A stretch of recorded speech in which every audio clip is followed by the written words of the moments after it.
It seems strange to me how much of my time as a kid I spent learning about how to survive bear attacks, natural disasters, and quicksand. I have never fallen in quicksand. I get the feeling you probably haven't either. But you and I both know the best thing to do is remain as still as possible.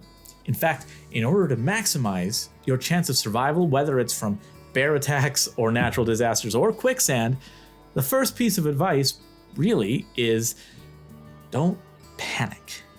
There is something you can do to maximize your chance of coming out of each of these situations safely. No guarantees, no one-size-fits-all solution, but the first thing is always, don't panic. My name is Paul for Rock Solid Refuge. In crisis, start here.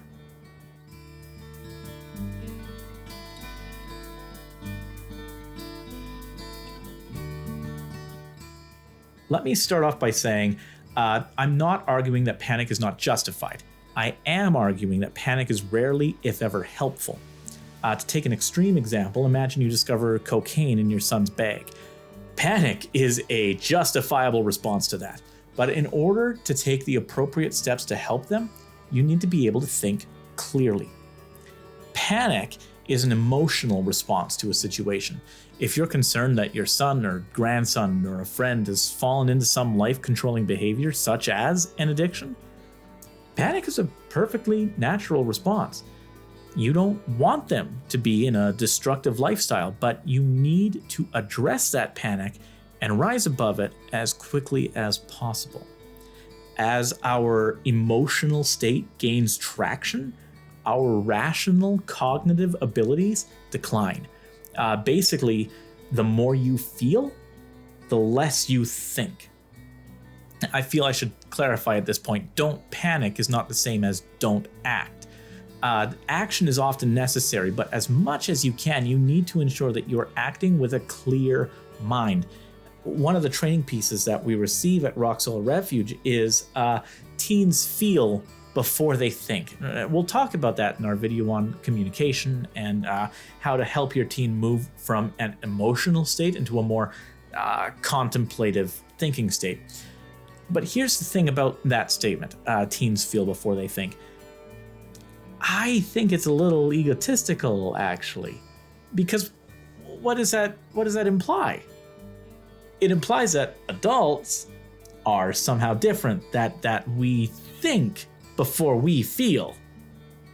Is that true?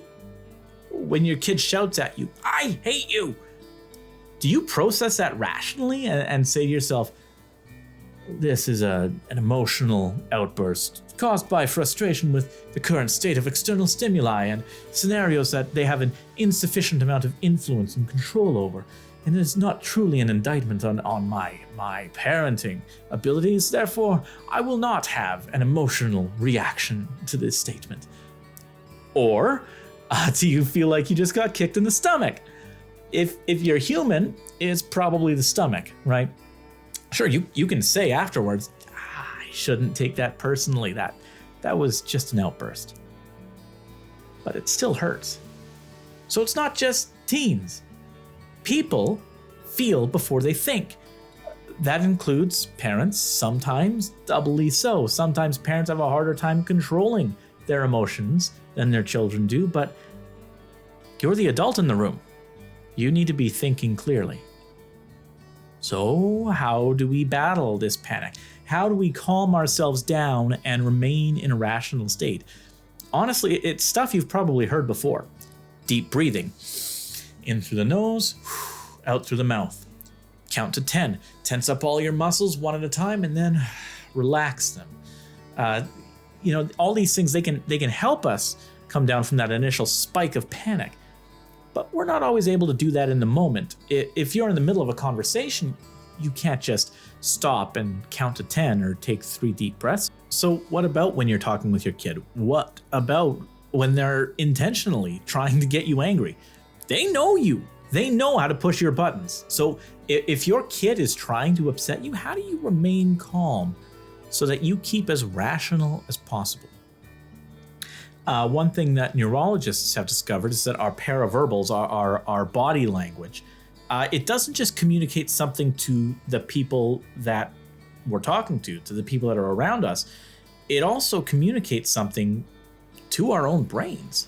If we're sitting on the edge of our seat and we're leaning forward and we're tense, we're speaking rapidly, your body is actually telling your brain, we are in danger. We need to be ready for a fight or flight response. Be ready to just jump up and start yelling. So one thing you can do is make a conscious effort to be relaxed, even if you don't feel relaxed. Sit back in your chair, relax your shoulders, slow your breathing. Don't cross your arms or your legs. Speak at a normal pace and take a moment to think before you speak. Deliberately choose your words. You don't need to start talking the moment you have an opening in a conversation. All of these things, they signal to your brain, we are safe, everything is under control. It also creates a feeling of safety in the person that you are speaking to. Remember, your kid probably knows how to push your buttons. By being deliberate about things, even like how you're sitting, you're not as easy to manipulate either. You're in a state of conscious thought, and you're more prone to responding to them than reacting. Now, another helpful thing to do is you can ask yourself, is this a normal teenage problem, or is this something unusual in the teenage experience? Well, what are some normal teenage problems? Let me start off by saying there are a lot of them. They're not all rational, and some of them are contradictory. Normal teenage problems are things like not wanting to do chores, things like being forgetful, being angry when they don't get their way, sleeping in, self-esteem and body issues, not liking who they are, not liking who you are, not wanting to go to church, wanting to be different, wanting everyone to be like them and trying to be like everyone else. Remember what I said about, some of these are a bit contradictory? Saying stupid things, not caring about school, and on and on and on and on and on. I mean, you can see the longer list there. That's not even exhaustive. You could probably add a few things of your own to that, either that you did as a teen or that you're experiencing now with your teen. These are normal teenage problems, and I'm not arguing that it's okay for your kid to be struggling in school or that it's okay that they're uncomfortable in their own skin, but they haven't reached a level of crisis beyond what the average teen is likely to face. But then there's also the more uncommon teenage problems, things that most parents don't expect their kid to experience. These are things maybe like bullying or being a bully, getting into physical fights, cheating on tests, vandalism, teen pregnancy, sexual assault, either as the perpetrator or the victim, addiction, self-harm, even attempted suicide, overdose, or death. Remember, don't panic. Why would I show you this? Why would I bring these things to you, especially if my message is don't panic? First, it helps you understand the level of intervention that you may need to employ. For normal teenage problems, you may simply need to be a support for them, an anchor, a port in a storm, someone that they can be confident is on their side. For extreme teenage problems, you will likely need to step outside of yourself and look to help from professionals, teachers, counselors, clergy, medical professionals, or even potentially organizations like Rock Solid Refuge. Second, I need you to know you are not alone. You are not the first parent to face these problems. Even if the prospect is daunting, even if your child is experiencing one or more uncommon teenage problems, there are things that you can learn from those who have come before to help you and your child through this difficult period. And one day, maybe you'll even be able to add your own experience to the many voices who are helping families in times of their greatest trouble. So, to wrap it up, first, don't panic. Panic is an emotional response that actually hurts your ability to help by keeping you from thinking and acting rationally. The more you feel, the less you think. Try to keep in mind what your body is telling your own mind about the situation.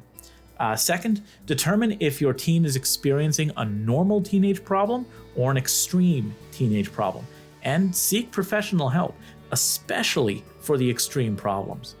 And third, remember, you are not alone.